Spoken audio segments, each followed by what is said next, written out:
دینی مدارس میں پڑھنے والے جو طلبہ ہیں ہمارے، کسی بھی مدرسے میں پڑھتے ہوں، میں اب دوسرے نمبر پر ان سے بھی کچھ کہنا چاہتا ہوں۔ آج کی مجلس میں ہمارے طلبہ اپنی دینی اور علمی ترقی کے ساتھ اس بات کی بھی کوشش کریں کہ ان کے اندر گہری سمجھ پیدا ہو، ان کا شعور پختہ ہو۔ یہ ذمہ داری اساتذہ کی بھی ہے کہ وہ طلبہ کے اندر ایک گہری سمجھ پیدا کرنے کی کوشش کریں، شعور بیدار کرنے کی کوشش کریں، ان کو اپنا اندھا غلام نہ بنائیں۔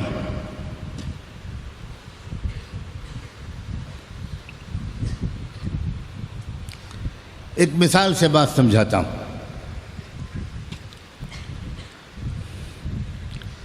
اسلام سے پہلے عرب کا جاہلی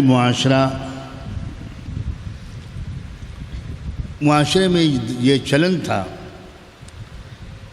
کہ ہمیں صحیح اور غلط نہیں دیکھنا، ہمیں اپنی برادری اور قبیلے والے کی مدد کرنی ہے۔ اگر ہماری برادری اور قبیلے والا آدمی ہے کسی جھگڑے میں اور وہ ہے غلط، بالکل ظلم کر رہا ہے، تب بھی ہم کو اسی کا ساتھ دینا۔ اور جو دوسری برادری اور قبیلے کا آدمی ہے، چاہے اس کے اوپر کھلا ہوا ظلم ہو رہا ہو، ہمیں اس کی مخالفت کرنی ہے۔ یہ چلن تھا اس معاشرے کا، اور یہی آج کی جاہلیت کے معاشرے کا بھی یہی چلن ہے۔ رحمت دو عالم صلی اللہ علیہ وآلہ وسلم نے جہاں تمام غلطیوں کو درست کیا، وہاں اس کو بھی درست کیا، اور مسلم معاشرے کو یہ سکھایا کہ تم کو مظلوم کے ساتھ کھڑا ہونا ہے، چاہے وہ دوسری برادری اور قبیلے کا ہو، اور تمہیں ظالم کے ساتھ ہرگز نہیں دینا، چاہے وہ تمہارا اپنا ہو۔ اب یہ مزاج بن گیا صحابہ کا، اسی پر چلنے لگے، یہ رواج پھیل گیا۔ جب یہ سب درست ہو گیا تو اچانک ایک دن اللہ کے رسول صلی اللہ علیہ وآلہ وسلم نے صحابہ کرام کے مجمع سے ارشاد فرمایا، غور سے سنو۔ صحابہ ہمتاً گوش ہو گئے کہ حضور جو ارشاد فرمائیں گے سننا بھی ہے اور عمل بھی کرنا ہے۔ اس وقت آپ نے فرمایا، انصر اخاک ظالما او مظلوما، تمہیں اپنی برادری اور قبیلے والے کی مدد کرنی ہے، چاہے وہ ظالم ہو یا مظلوم۔ اب صحابہ کے اندر تو حیرت پھیل گئی کہ یہ کیا ہوا؟ اتنے دن سے تو آپ نے تربیت کچھ اور فرمائی تھی۔ اب صحابہ کے میں یہ سوچ آئی کہ بھئی کیا کریں؟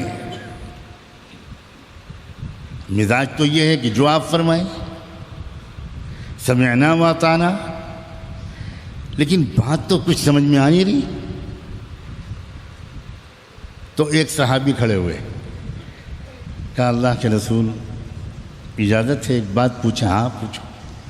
فرمایا، آپ نے اب تک جو ہمیں سکھایا ہے وہ تو یہ سکھایا ہے کہ مظلوم کی مدد کرنی ہے، اپنا پرایا نہیں دیکھنا، اور ظالم کا ساتھ بالکل نہیں دینا، چاہے وہ اپنا سگا ہو۔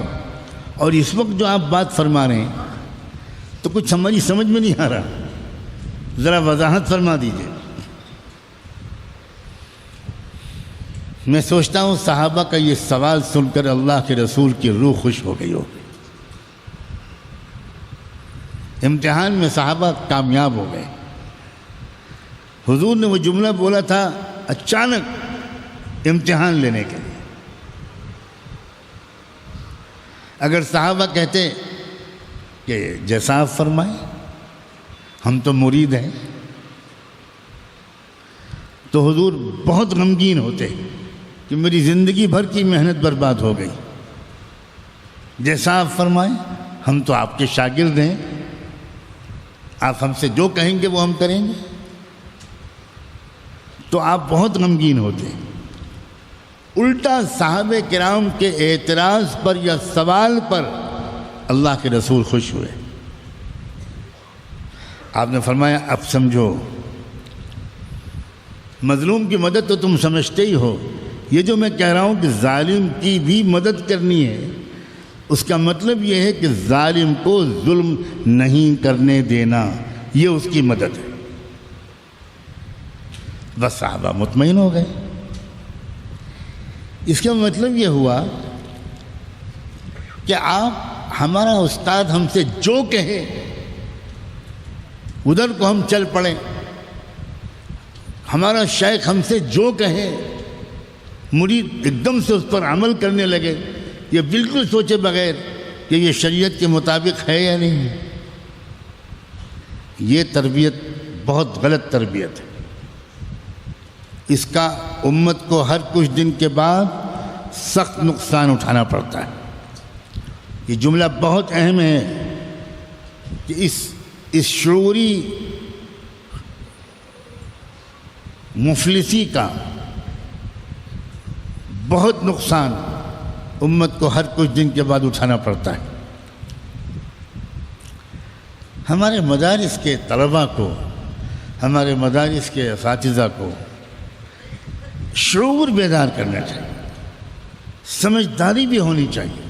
ایک ڈنڈے سے ہنکانے والے کا بھیڑ تیار کرنا. سیدنا علی رضی اللہ تعالیٰ عنہ فرمایا کرتے تھے لا تکونوا اتباع کل نائق. جو آدمی زور زور سے بولے اس کے پیچھے چلنے والے مت بنا کرو.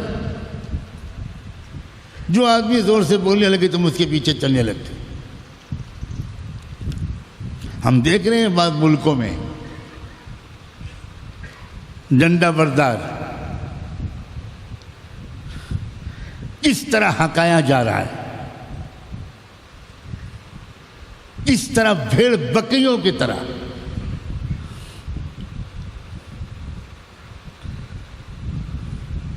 ہزاروں ہزار دینی مدارس کے طلبہ کو جو امت کی زکوٰۃ و عطیات پر دین کا علم حاصل کر رہے ہیں، لیکن اس تربیت کی کمی کی وجہ سے خطرہ ہوتا ہے کہ کہیں کوئی طالع عازمہ سیاسی لیڈر اپنے سیاسی مقاصد کے لیے ہمارے بھولے بالے عوام کو، یہ طلبہ کو استعمال نہ کر لیں. تو دینی تربیت دینا، وہ چاہے اساتذہ مدارس ہوں، چاہے خانقاہوں کے شیوخ ہوں، چاہے عام مساجد کے ائمہ اور مقررین ہوں، انہیں جذبہ اطاعت کے ساتھ سمجھداری بھی سکھانی چاہیے اپنے مجموع کو.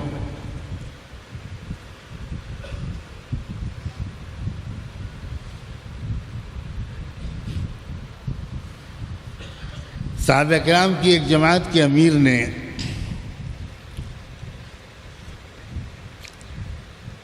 اپنے ساتھیوں کو ٹیسٹ کرنے کے لیے، پوری جماعت کے جو ساتھی تھے، یہ جانچنے کے لیے کہ ان کے اندر امیر کی بات کو ماننے کا جذبہ کتنا آیا، انہیں کچھ ہدایات دیں، کچھ حکم دیے. جاؤ جنگل میں وہاں سے لکڑیاں چن کے لاؤ. گئے اور لکڑیاں چن کے لے آئے. ایسے ہی اور کوئی ہدایت دی. تربیت کا اور ٹریننگ کا طریقہ ہوتا ہے کہ جو فوج ہے آپ کی، یہ جو آپ کے لوگ ہیں، یہ کتنا فالو کرتے ہیں.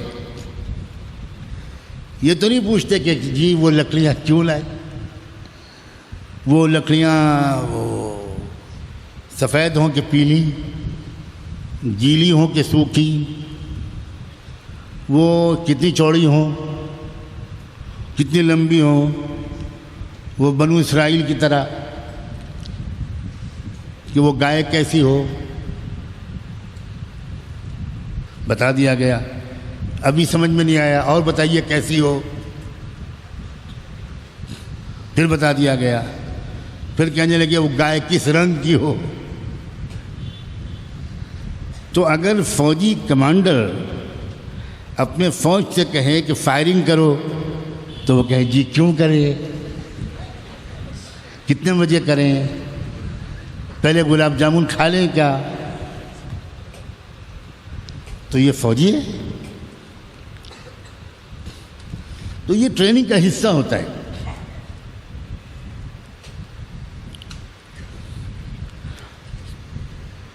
جب سب چیزوں میں وہ کامیاب ہو گئے تو اس جماعت کے سمجھدار امیر نے، اس ٹکڑی کے بہترین کمانڈر نے یہ کہا کہ یہ لکڑیاں جو تم لائے ہو ان سب کو جمع کر کے الاؤ لگاؤ، آگ لگا دو۔ جی بہت اچھا، جمع کیا اور آگ لگا دی۔ اب آخری آرڈر دیا اور تم سب اس میں کود جاؤ۔ تو اب یہاں وہ بولے کہ نہ، اس حکم پر عمل ہرگز نہیں کریں۔ کیوں؟ امیر کی اطاعت نہیں کرتے۔ کہا کہ آپ ہی نے ہم کو سکھایا ہے کہ لا طاعت لمخلوق فی معصیت الخالق، اللہ کے حکم کی خلاف ورزی کرنے والے کسی کے حکم کو نہیں ماننا۔ تو جلانا اپنے آپ کو، خودکشی کرنا یہ حرام ہے۔ تو آپ کے حکم پر یہ کہنا ہم نہیں مانیں۔ امیر نے کہا تم سب کامیاب ہو گئے۔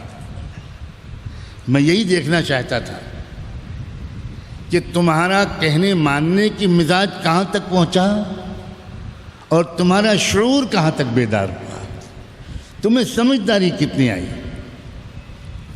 آج بڑی مصیبت یہ ہے کہ ہمارے دینی حلقوں میں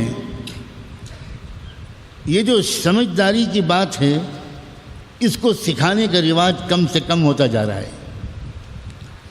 ڈر لگتا ہے کہ کہیں کسی میں سمجھداری نہ آ جائے۔ خوش ہوتے ہیں ہم جیسے شیوخ کہ سب بیوقوفی رہیں، ان کو جو کہتے رہو یہ کرتے رہیں، محرم میں یہ لے آنا اور شب برات میں یہ لے آنا اور ربیع الاول میں یہ لانا، یہ استحصال ہے، یہ لوگوں کے بھولے بھالے جذبات کا غلط استعمال ہے۔ ایک ایک انسان اگر آپ سے محبت کرنا شروع کر رہا ہے تو وہ ایک امانت ہے، فرض ہے ہر اس شخص کا جس کی عزت اور محبت اللہ نے کسی کے دل میں ڈال دی ہے کہ وہ اس عزت اور محبت کو ایمانداری کے ساتھ اس طرح استعمال کرے کہ وہ بندہ اللہ سے قریب ہے، وہ بندہ امت کا ایک مفید کارکن بنے، اس کے وسائل اور صلاحیتیں دین کے کام آئیں، خیر کے کام آئیں، کسی کی ذات کے کام نہ آئیں۔ تو ہمارے جو طلبہ مدارس ہیں، پوری دنیا میں جو پھیلے ہوئے مدارس ہیں، اللہ کرے کہ ان تک بھی یہ بات پہنچ جائے کہ ہمیں احترام، استفادہ، عزت، اکرام ضرور کرنا چاہیے، پیر دھو کے پینا چاہیے اپنے اساتذہ کی، جان چھڑکنی چاہیے۔ جو ایک حرف سکھا دے اس کا غلام بن جانے کے لیے تیار رہنا چاہیے، لیکن اس کا بھی خیال رکھنا چاہیے کہ کہیں ایسا نہ ہو کہ ہمارے دل کا وہ جذبہ محبت جانے یا انجانے میں کوئی غلط استعمال کر لے۔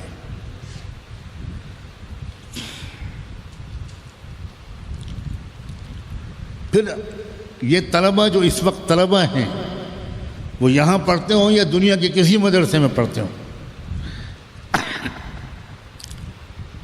ان سے ایک بہت اہم بات میں یہ بھی کہنا چاہتا ہوں اے میرے عزیز نوجوان طلبہ مدارس، تم مستقبل کے قائد ہو۔ امت امید کی نظر سے تمہاری طرف دیکھ رہی، امید کی نظر سے تمہاری طرف دیکھ رہی۔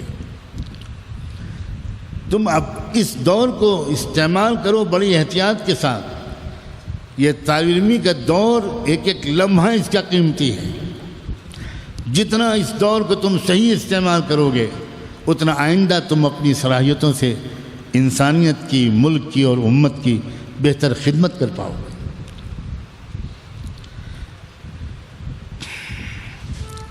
بڑی بھاری ذمہ داریاں تمہارے انتظار میں ہیں۔ تم کو کروڑوں کو ارتداد سے بچانا ہے، تم کو ایمان کی اور دین کی حفاظت کرنی ہے، نسلوں کی، اور تم کو کروڑوں تک ایمان کی نعمت کو پہنچانا ہے۔ دین کی حفاظت کے لیے تم اپنے آپ کو تیار کرو، دین کی اشاعت کے لیے تم اپنے آپ کو تیار کرو، اور دین کی اقامت کے لیے بھی اپنے آپ کو تیار کرو۔ اپنی ایمانی ترقی کی فکر کرو، علم، اپنی علمی استعداد بہت پختہ کرنے پر محنت کرو، اپنے وقت کو نعروں میں مت ضائع کرو۔ ہم میں سے کوئی بھی تمہارے جذبات کا غلط استعمال کر سکتا ہے، بعد میں بہت پچھتانا پڑتا ہے، بہت پچھتانا پڑتا ہے۔ اپنے اندر صفات پیدا کرو۔ مدارس کے طلبہ سے خاص طور پر کہہ رہا ہوں، عزم و حوصلہ پیدا کرو، اللہ سے وسعت قلبی کی نعمت مانگو، امت کو جوڑنے کا مزاج ابھی سے بناؤ، منفی باتوں کی طرف زیادہ توجہ مت کرو۔ وہ باتیں جو امت کے اندر تفریقہ پیدا کرتی ہیں، تم کہو بھئی ابھی ہمارے اندر اتنی سمجھ نہیں ہے، ابھی ہم ان باتوں کو ملتوی رکھتے ہیں، ہم بعد میں جب ہماری علمی استعداد بڑی ہو جائے گی، پختہ ہو جائے گی، تب ہم غور کریں گے۔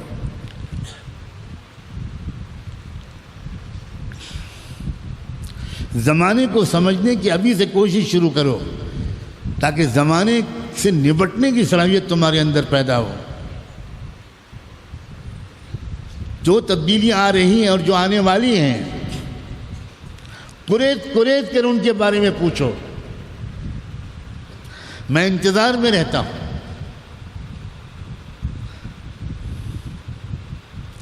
ایسے باذوق طلبہ اور نوجوان کہ جو آ کر کچھ ایسے اہم سوالات کریں جن سوالات کا جواب دینے میں خوشی اور بشاشت ہو۔ کیا کروں کہ میں اپنے ذوق سے یا اپنی ایک خاص مزاجی کیفیت سے بہت مغلوب رہنے لگا ہوں۔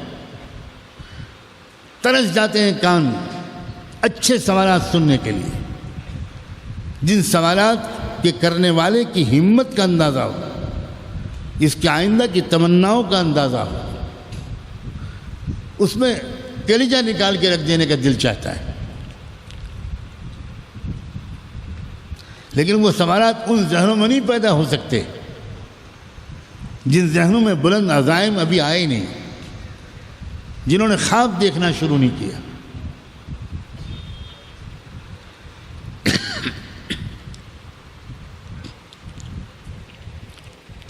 اے عزیز نوجوان طلبہ، پوری دنیا میں جو پڑھتے ہو، میں اس وقت صرف اتنا کہنا چاہتا ہوں، زیادہ مدت باقی بچی نہیں ہے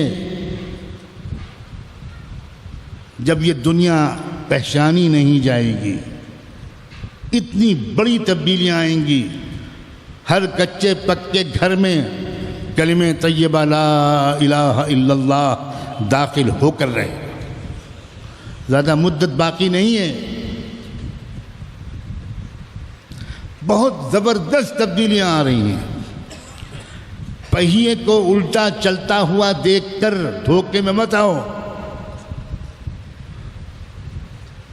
پھر کہتا ہوں، اللہ کی سنت کی پوری تاریخ یہ ہے کہ جب اللہ دور کو بدلنے کا فیصلہ کرتا ہے، ظلم کے دور کے خاتمے کا فیصلہ کرتا ہے، تو ظلم بہت بڑھتا ہے، اور عام طور پر سطحی نظر سے دیکھنے والے لوگ خوفزدہ، مایوس، ہراساں ہونے لگتے ہیں۔ یہ بھول جاتے ہیں وہ لوگ کہ اللہ کی تاریخ میں یہ فیصلہ ہے، اللہ تعالیٰ کے سسٹم میں، کہ اللہ تعالیٰ ہمیشہ نظم عالم کی تبدیلی کی سواری کا پہیہ الٹا چلاتے ہیں۔ وَيَمْكُرُونَ وَيَمْكُرُ اللَّهُ وَاللَّهُ خَيْرُ الْمَاكِرِينَ۔ اس دور کے لیے اپنے کو تیار کرو۔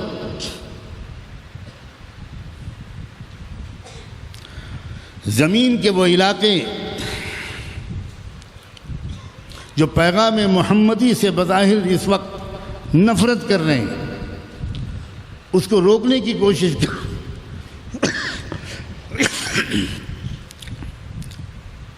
اس کے ماننے والوں کی جان و مال، عزت و آبرو کے دشمن بنے ہوئے ہیں۔ زمین کے وہی علاقے انشاءاللہ ایسے بدلیں گے کہ یہ چمن معمور ہوگا نغمہ توحید سے، ایسے بدلیں گے۔ اس کے لیے تیار کرو۔ میں جب سے اس سفر سے آیا ہوں، اپنے یہاں کے عزیز طلبہ سے برابر کہنے کی کوشش کر رہا ہوں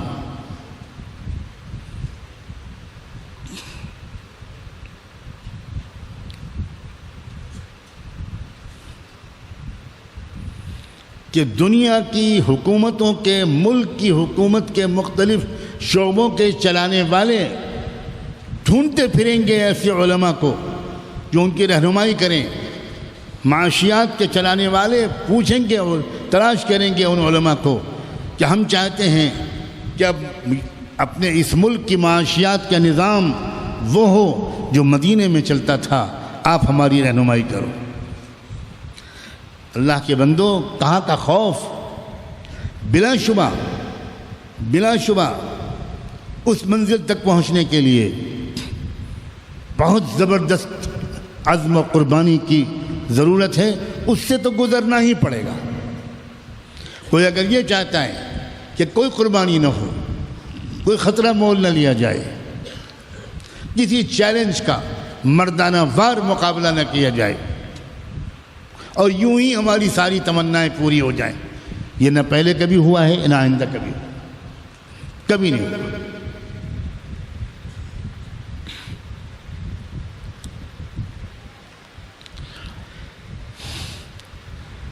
ہماری پوری دلی خواہش ہے اور تمنا ہے اور امید ہے کہ انشاءاللہ ہمارا یہ ملک بھی اسی ملک کے رہنے والے قائدین کے ذریعے، صرف ہمارے ذریعے نہیں، باہر سے آنے والے فاتحین کے ذریعے نہیں، اسی ملک کے باشندوں کے قائدین کے ذریعے، انہی کے لیڈروں اور زعماء کے ذریعے حق کو دریافت کر لے گا۔